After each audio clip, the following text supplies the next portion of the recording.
नमस्कार दोस्तों, आपका हमारे चैनल भागती विद ऑल पर स्वागत है। आज की कहानी संगति का असर।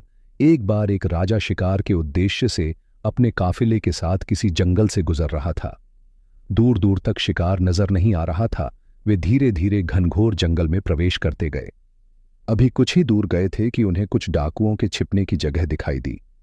जैसे ही वे उसके पास पहुंचे कि पास के पेड़ पर बैठा तोता बोल पड़ा, पकड़ो पकड़ो, एक राजा आ रहा है। इसके पास बहुत सारा सामान है, लूटो लूटो, जल्दी आओ जल्दी आओ। तोते की आवाज सुनकर सभी डाकू राजा की ओर दौड़ पड़े। डाकुओं को अपनी ओर आते देखकर राजा और उसके सैनिक दौड़कर भाग खड़े हुए। भागते भागते कोसों दूर निकल गए। सामने एक बड़ा सा पेड़ दिखाई दिया।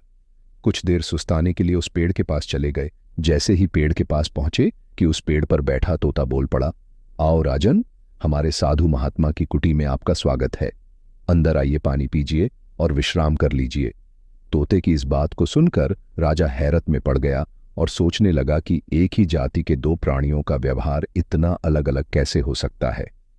राजा को कुछ समझ नहीं आ रहा था। वह तोते की बात मानकर अंदर साधु की कुटिया की ओर चला गया।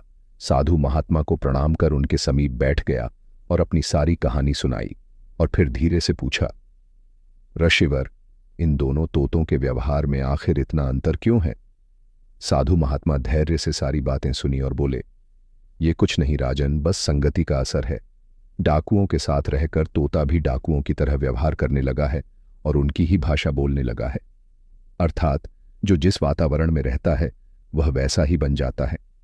शिक्षा कहने का तात्पर्य यह है कि मूर्ख भी विद्वानों के साथ रहकर विद्वान बन जाता है, और अगर विद्वान भी मूर्खों के संगत में रहता है तो उसके अंदर भी मूर्खता आ जाती है। इसलिए हमें संगति सोच समझकर करनी चाहिए। यह चैनल एक प्रेरणा स्रोत और जिंदगी जीने के नजरिया को जाहिर करता है। इस ग्रुप में हर रोज धार्मिक, प्रेरणादायक कहानियां और आत्मविश्वास से जुड़ी गाथा भेजी जाती है। कृपया इस चैनल को अपने सभी मित्रों से ज्वाइन करें।